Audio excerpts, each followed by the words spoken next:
The match has finally been struck.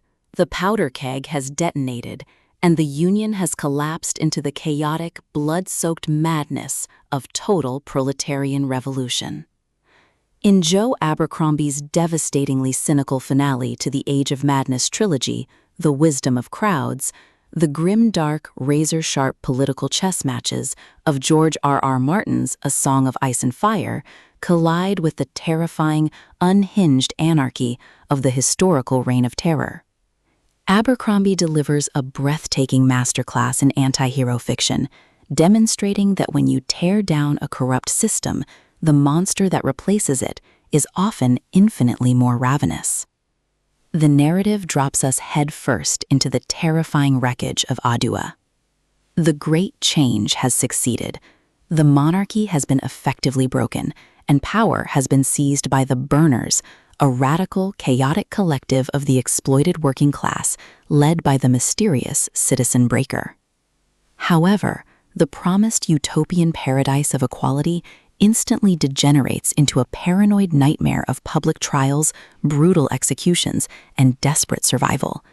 Neighborhood committees turn on each other for extra bread rations, the guillotines run day and night, and the newly formed Court of the People becomes a grotesque mockery of justice, where accusations are equivalent to a death sentence.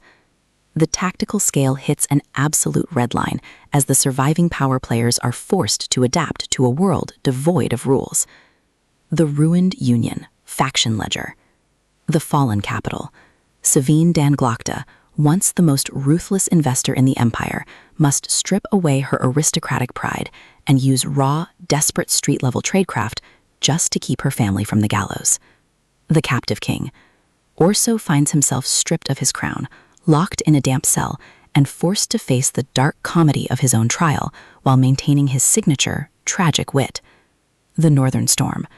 Rikke struggles to maintain her fragile hold on the North, navigating the brutal betrayals of Black Kelder and her own terrifying, sanity-draining visions of the Long Eye. The Shadow Master. Leo Dan Brock, broken in body, but consumed by an unyielding, bitter ambition, maneuvers through the political vacuum to forge a terrifying new order from the ash.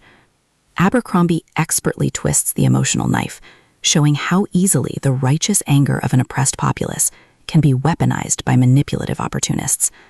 The suspense builds to a frantic, claustrophobic crescendo as foreign armies mass at the borders and the internal purges of the Burners begin to consume their own leadership.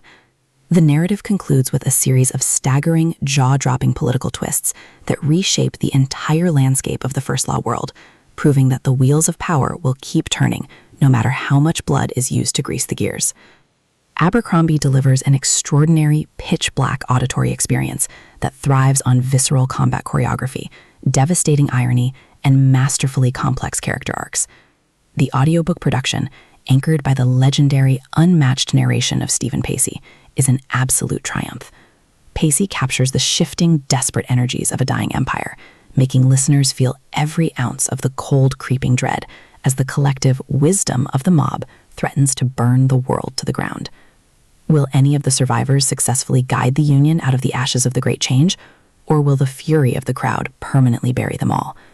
Pop in your headphones, secure your perimeter, and prepare for a definitive masterclass in dark epic fantasy, because the Age of Madness has finally reached its bloody conclusion.